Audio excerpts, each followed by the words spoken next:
Okay, this is the attic, and we got some water stains on the garage ceiling right here. It's kind of interesting, to make note.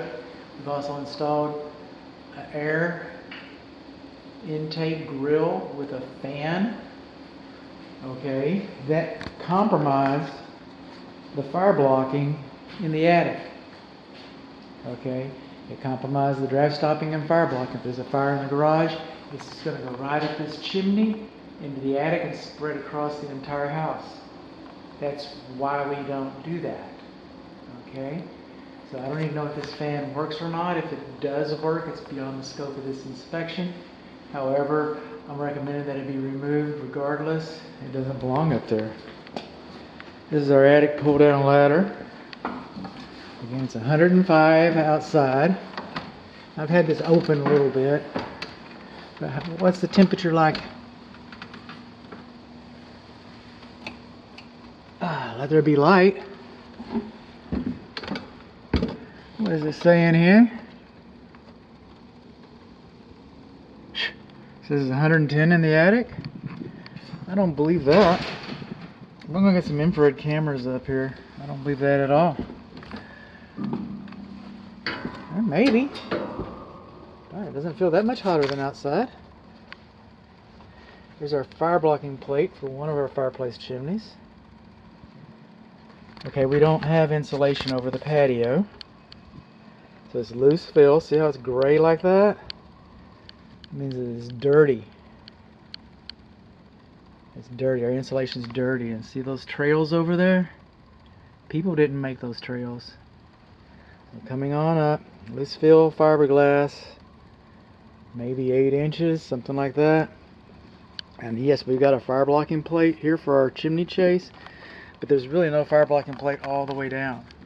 So if we got a fire generating from our fireplace, again, there's nothing that keeps it out of the attic. I'm glad that they put the plate there, the fire blocking plate, but that's, what's it gonna stop? Nothing. What's all this chicken wire here?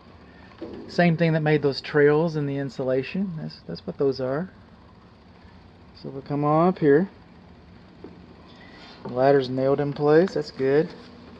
We're missing some screws. Excuse me, not screws, nails, clavos.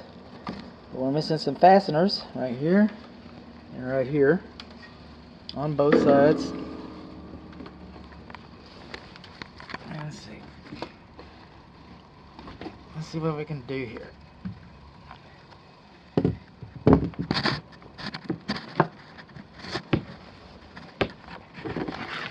So I added some storage here. It's going to be interesting to see. We're missing some of our, on our vertical walls, our knee walls, we're missing some of our batt insulation right there.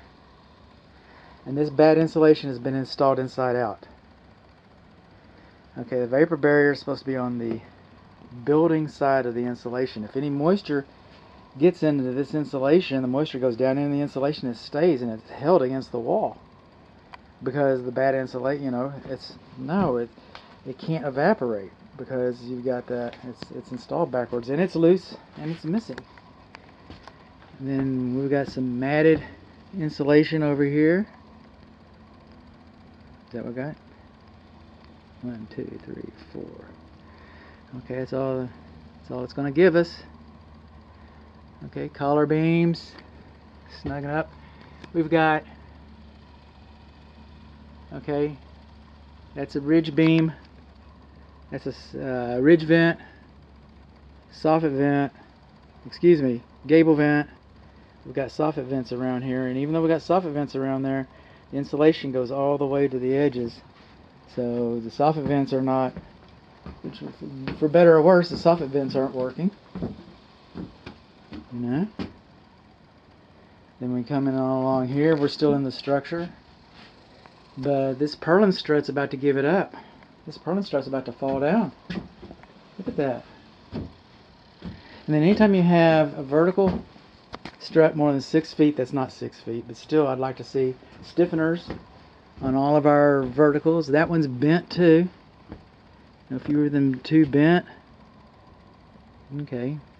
Our soffit, excuse me, our purlin strut, it's hot up here. It's hot up here, I'm tired and I'm old. Okay, so our purlin